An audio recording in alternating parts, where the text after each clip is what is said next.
No Walls Festival 2022.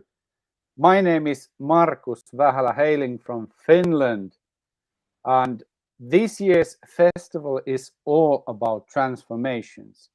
Transformations in you, in us, in our environment, in our communities, and in society as a whole.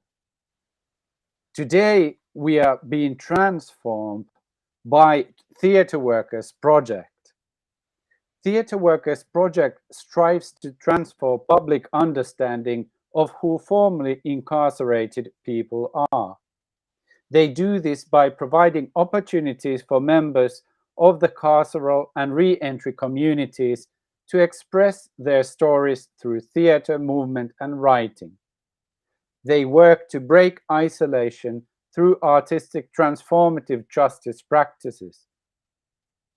They will be expanding their services after a new theatre program with teen moms at 3 continuation high school sites beginning in January 2023. Through the screening of Phoenix, a theatre piece written and performed by members of the Francisco Homes residential re-entry community, and the panel discussion with the artist that will follow, we all hope to expand the audience's understanding of who the participants are, breaking the isolation felt by men whose identities have been stigmatized due to serving life sentences. And we welcome you, all Theatre Workers Project members here. Welcome Susie Tanner again to the No Labels, No Walls Festival. Thank you, Marcus. I wish I could be in Finland, but I am in sunny California, and this is really exciting. Really appreciate the opportunity to participate in this international community. And hello, Michael. So, Theatre Workers Project, as Marcus explained, is a performance-based project, and we work with a diverse number of participants. I would like to invite John Jaroge to say a few words about the Francisco Homes. That was our community partner for this program. Before we see the filmed staged reading of Phoenix. John. Thank you, Susie. What a joy to be with you too. As you, everyone who is a resident in the Francisco Homes has come home after doing a long time away and come back to a society that we don't often recognize, and we don't know our place. So the title of this one, of the Susie, I don't know how you pull these off. Every time I see one of your productions, I'm just blown away. And you just keep besting yourself. I just have to get that shout out to you. But the title Phoenix really means something, because we become something new. We had been thrown away by society, told we were worthless. And the Theatre Workers Project is one of the ways that we can start to feel human. And so that is really important to me. So let's pass it back over. I'm getting a little excited here because it was so nice to be part of this one. Okay. And after the screening, we'll invite Anthony Coleman, who is one of our participants, and John to say a few words. I don't know if there's opportunity for audience interaction, but I guess people could put questions in the chat if that function exists. We'll also let you know how to contact us in case you're interested in knowing more about our work. So with that, I'll go off camera and mute myself and enjoy Phoenix.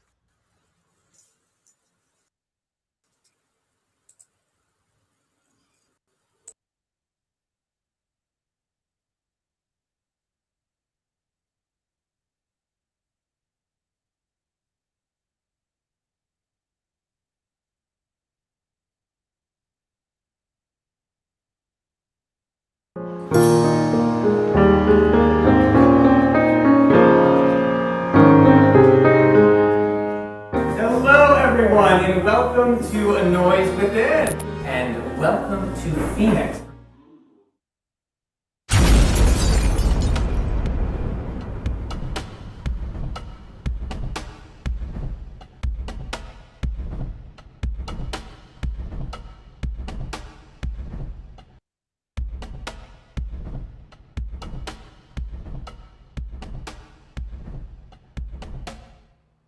Fire, A state of death. Burning.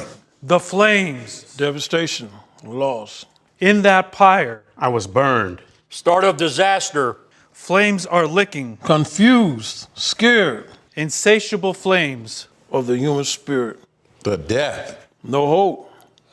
Burning.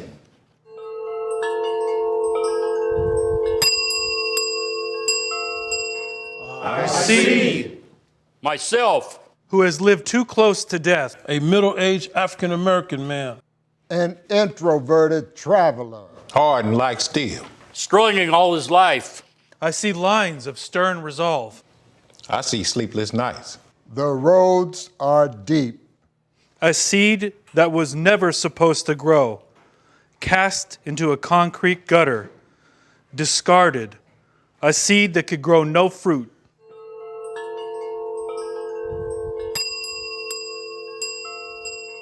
The scene is the courtroom, the day that I was sentenced to life in prison. It seemed as if my life had been destroyed. The room was dimly lit. There were people, like the judge and the DA, who were sickly satisfied with their stripping me of my youth and humanity. And then there were people who seemed indifferent, like my attorney, who had little to say. There were those who watched me closely to measure my reaction. The only way that I could change that destruction would be to inject compassion into everyone, myself included, as there was no compassion in my offense, and compassion into the law, as I was only 15. Destruction, men shaken in fear that their lives will never get better. Senseless suffering and misery. Confused, damaged, scared, no hope. Portrayed us as animals. They said we did this to ourselves. Devastating emotional aftermath. Spirituality so camouflaged we gave others a license to stereotype us as incapable of thinking the beyond the here and now. I see Myself in a fight with the system, in a fight with the board, in a fight with the person they had me in a cell with, and in a fight with my mind and body. I see Hands. That violated so many. hands that have offended and defended, Damaging cars and trucks. held guns, acquired treasure, Hands pushing away those the mind does not like, too afraid to trust. attached to an old soul, I was at the bus stop at Figueroa and King, looking down at my hands, seeing all the bad stuff I did earlier in my life. I couldn't imagine it. It was crazy. Stop this madness. Tired of the old ways. Hands wiser than the mind that controls them, used to build what the mind has destroyed. These hands had gone through a lot. 2001, 25 to life plus 11 years. The California 3 strikes. A law designed to restrict, extract, and remove and eliminate the poor from society. Salinas Valley maximum security prison. The COs tried to make me feel less than I was being, defined by them as society's garbage. The atmosphere was dehumanizing, and most inmates like me had dreams and hope beyond recovery. In the chow halls and in the day room, I listened to the conversations and the jokes that hides the pain and disappointments, trying to find a bright side to their misery. 2003, my wife and my mom both passed. Emotionally, I was devastated. I see. The unknown. At every corner, Scary. an inevitable fact of life. I see Childhood. Scotland. My sister, brother, and I were there visiting our grandparents. One particularly windy and foggy night, my grandpa told us a story about werewolves and about how they stalked the hillsides and glens looking for sheep and children that had traveled too far from home. When we were good and scared, he sent us to bed. We couldn't sleep as my grandpa had planned. He dressed up as a werewolf and stalked around outside and slapped the window with a werewolf claw. My sister fainted, and I'm pretty sure my brother peed himself. I ran out the door for my grandma. I don't think I slept for 2 days afterwards. I love the outdoors, riding my mini bike all around the neighborhood. That was a fun time for me. I had a lot of fun as I witnessed the Dodgers beat the Giants. It was my first time going to Dodger Stadium. It was my first Dodger dog. I would never forget that. I can feel the sun on my skin and the sand between my toes. The wind in my face and the smell of the ocean. My father home early from work, taking me to the beach to fly kites. I can still see, as I reflect on those times, the streamers on the kite. I remember my father buying extra strings so the kite would go extremely high. I could see multiple colors of shirts, bathing suits, and shorts. It's like I'm right there. Fire! Fire! A state of death. Burning. The flames Devastation. Life lost. in that pyre. I was burned. A fight with my mind. Loss. Crazy. San Quentin. Lancaster. Salinas Valley. Disaster. Flames are licking. Stop the madness. If you knew me, you would know. I have played in the highland snow. I have risen from the deepest low. My strengths are inward and not for show. I am strong and sharp. I do not crow. If you knew me, you would know. If ever you were in need, I would not say no. If you knew me, You would know that I am helping out all the time. I like going to work every day and earning an honest living. I love baseball, linguiça sausage.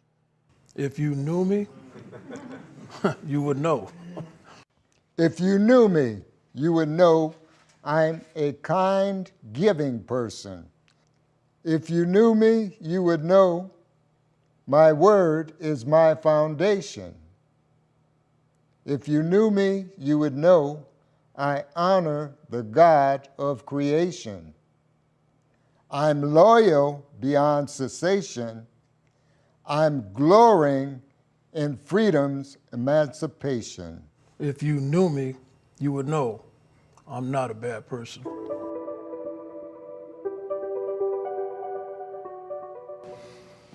I remember a lady had a house for rent. It needed some work. It was in a shambles. The windows were broken out, the doors had been removed, and even the thresholds were missing. Crackheads had been living in the building. The toilets were full of excrement. The cabinet doors were missing, and the smell of urine was overwhelming. There were even 2 stolen cars in the garage, and someone had cut all the copper water line out from under the property. I made a deal with the lady. She bought the materials and I did the work. When I had finished, the house was a beautiful home for me, my wife, and my 4 children. I would cut the grass every Saturday and wash my cars as the kids played in the yard. I built a large playhouse for my kids in the backyard, and I can still hear them having make-believe tea or listening to the radio. I can still feel the plush carpet beneath my feet and the warmth of the heater as it rained when I made the kids' favorite, chicken and dumplings. I see. My hands, the good, the positive. my hands, tired of the old ways, wiser than the mind that controlled them. used to build what the mind has destroyed, working together with a new mind to live, love, and build.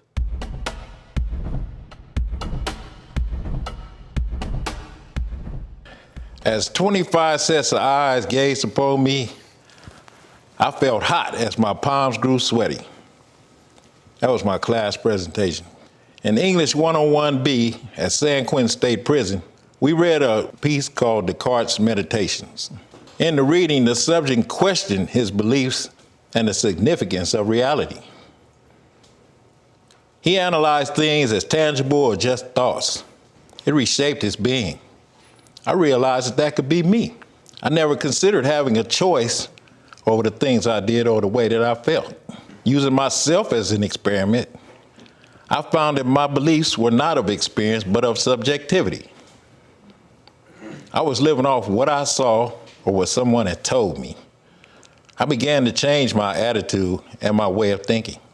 I started using my life in another way for the better. I could still see the eyes and expressions on some of their faces as I told my life story. As I stood before the class and admitted my flawed thinking and behavior, I'm sweating like now, profusely.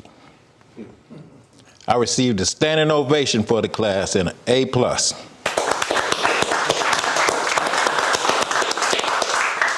My life has never been the same. I know now that I'm the author of my life. I'm the editor and the writer. I am the actor. I know this is true.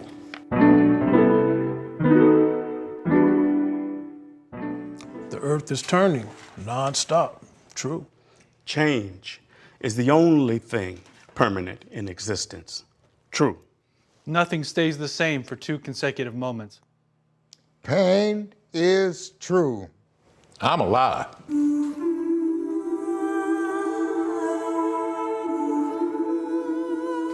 I fought the system because I blamed them for my inadequacies. But I felt that if I kept the hatred I had for the system alive in my mind, then I would beat them. No solution can come through accusations. I fought the board because I hated them for their abuse of power. And again, I felt that as long as I kept them out of my mind, I had beat them.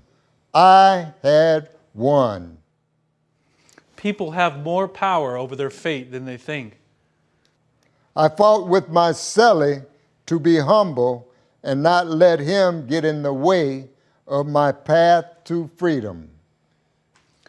Everyone cares what other people think of them. It's just that sometimes we care about what the wrong people think. I fought with myself to keep my mind, eyes, and body on the prize. Character is built over time.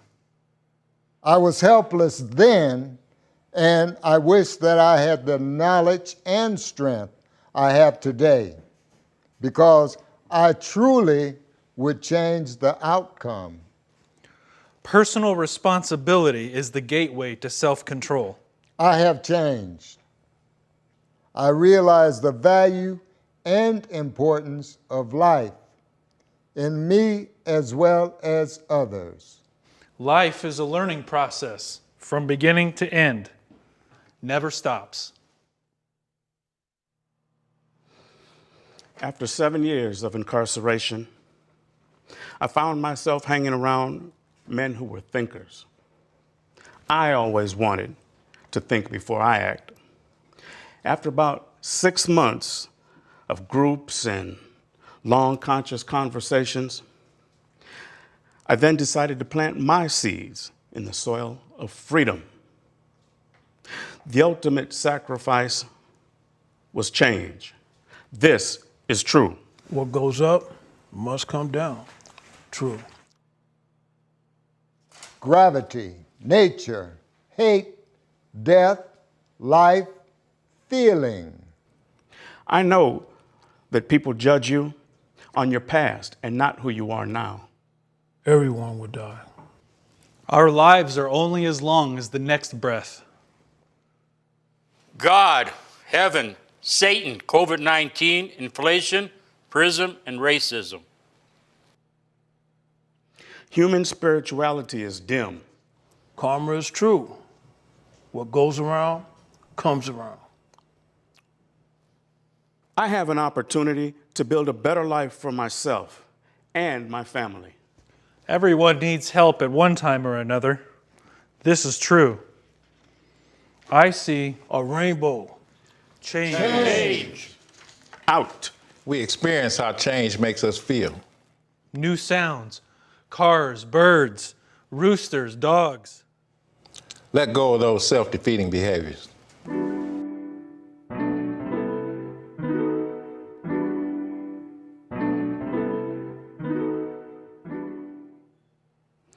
Being a father is a change for me. I wasn't in my son's life for 12 years, and now I have an awesome relationship with him. My son's mother and I were together prior to my incarceration. She was 4 months pregnant. I destroyed our relationship by not stopping and thinking about abandoning her and our unborn son. We've managed to repair our relationship. The flavor of forgiveness is indescribable. I'm proud of really being adult about my past behavior. When my son was about 5 years old, I heard his voice for the first time. It was a hot summer day at Lancaster. He told me, "Daddy, I love you." He loved me despite my absence. I felt on top of the world. That was it for me. I knew how I looked at my dad at that age. I had followed in his footsteps and started gangbanging. I did not want my son to see nor hear about his father being involved in any type of criminal gang activity. I made a conscious decision to change my life around. I became serious, and it paid off. The beverage of love quenched my thirst for healing. Discarded as a seed that could grow no fruit, I was cast into a concrete gutter. But the branches of the tree that I became extended beyond the gutter, reaching out into abandoned fields that others thought could not be tilled. From those branches came fruit so strong that the seeds turned those fields into gardens. And now I'm here, standing on 2 feet. Free, sun shining. The seeds of life are an interchangeable process. Sometimes we are the sower, and sometimes we are the one who waters. Man's mind can be likened to a garden. It may be intellectually cultivated or allowed to run wild, but whether cultivated or neglected, it must bring forth. At 15 years of age, I planted my emotional, psychological, and physical seeds in the soil of the streets. I tore down my community while convincing myself I was protecting the neighborhood. I became a thorn in the sides of the citizens of Los Angeles. I fell by the wayside. I said, I will not give up on myself. as I tried to come to grips with my existence, I joined a spiritual group in the chapel. I met Susan and Raj from Australia. They sat in a small circle with us, and I sat in their energy. The flow of God's love extended into the environment. Everything was multi-layered, way beyond the logical mind's conception of what I consider reality. We had a great group and wonderful teachings. I am mostly grateful how they accepted me and shared their lives with me. A rare and special blessing. If it wasn't for them and what they taught and instilled into me, I would have gone crazy. I was given different seeds by my father. I'm a hard worker and I can fix almost anything. I also learned to be stern and callous to people. On the other hand, my mother planted seeds of tenderness, knowledge, and peace, which I myself would use as I found it safe to do so. I planted seeds of violence, indecency, compassion, love, and peace. I can now see where the seeds I planted have taken. Some were in fertile soil. Some were in rocky places. Some grew through the thorns and were choked and swallowed up. I was planted in prison for my bad decisions. Later, I grew the bad seed and began to grow into a better plant that made better decisions. I had to die in prison in order to rise a new man. To become ashes in order to learn why I was burned. The end is a new beginning. To rise. Better men. A full transformation. A phoenix rising from the ashes. New life rises from ashes of its predecessors. The Phoenix. More than a story about overcoming, it is also a story about the struggle to transform. The fire is more than a destructive force. It is also the thing that the phoenix must use to purify itself. For the unrepentant, the fire is a failed opportunity in which a life of devastation becomes home. For the repentant, the misery of the fire is an awakening. They see and feel the pain and the misery. They act as if the fire doesn't hurt. They run and hide. They throw others into the hottest parts, attempting to satisfy the consuming flames before it overtakes them. The fire only grows larger and hungrier. Then they glimpse the chains that bind them to the fire. They begin to despise, resent, and hate those chains. Their preoccupation with the insatiable flames is usurped by attempts to escape them. As they struggle, they've noticed their reflection in the forger's mark, and they understand that they are the ones who have made those chains. They have adorned their body with them, ignorantly mistaking them as jewelry. They realize that it is the chains that the flames are licking at. With understanding and without fear, the phoenix steps into the hottest parts of the fire to burn itself free. The fire laps happily at the chains, consuming them to its fullest.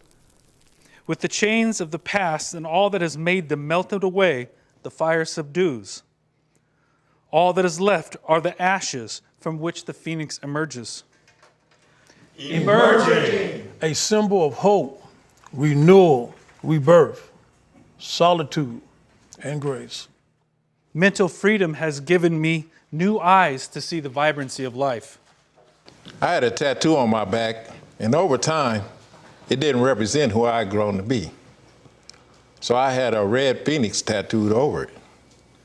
To me, the burning phoenix symbolizes the death to all that was wrong in my life, and a new birth to all things new, like love, compassion, and equality. During incarceration, my time went mostly towards introspection, reflecting on how life became this way for me. After about 5 years of eye-opening experiences, I started to realize my destiny was in my own hands. I grabbed a figurative toolbox and started to reconstruct my thoughts, words, and actions. I had to go to prison with a life sentence to fix myself. Once I had changed my thoughts, everything else started to change, even those I hung around. So I had to burn. I was enchained by my anger and resentment. As I let go of self-defeating behaviors, I find freedom in being who I was always meant to be. And in the struggle came the awareness of God's Spirit that lives within me. I see the Phoenix.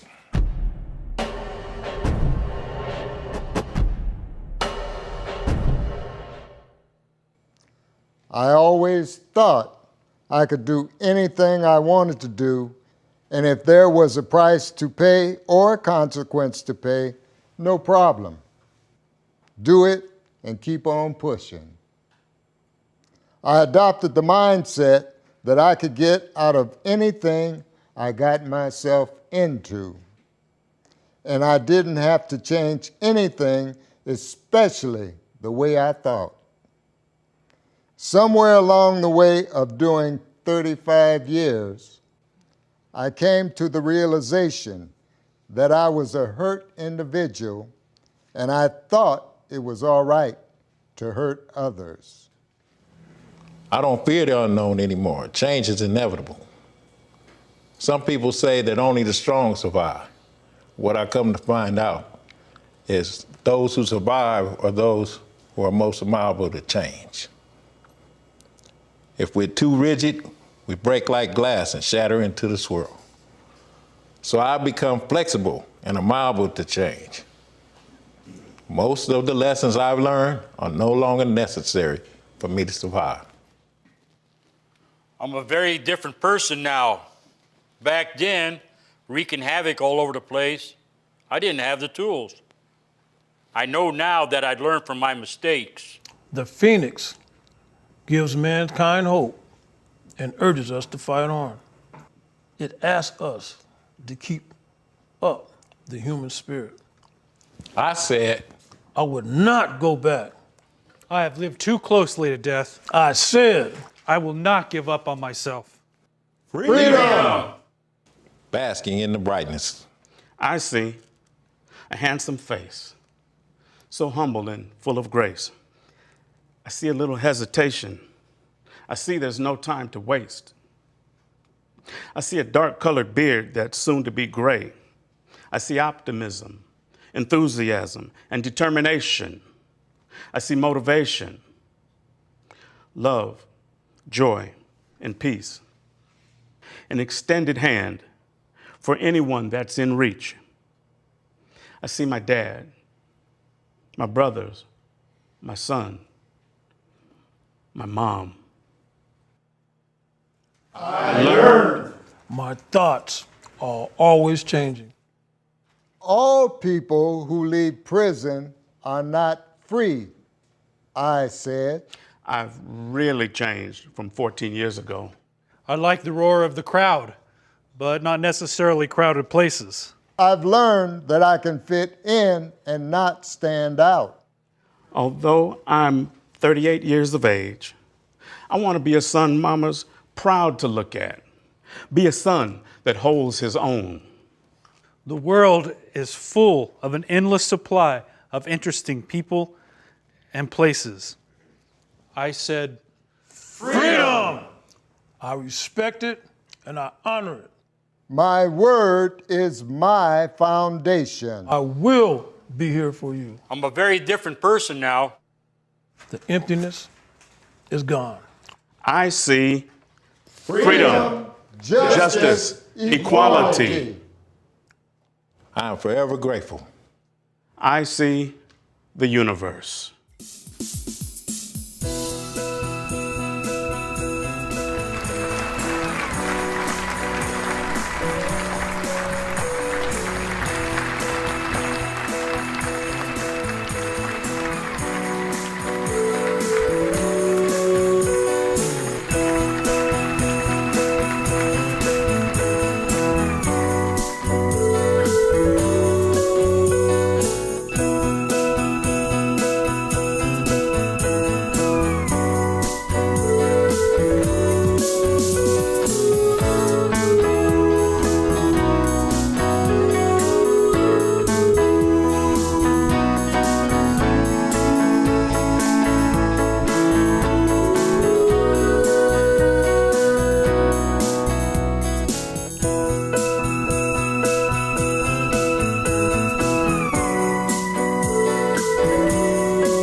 Welcome back, everybody, to No Labels, No Walls Festival 2022.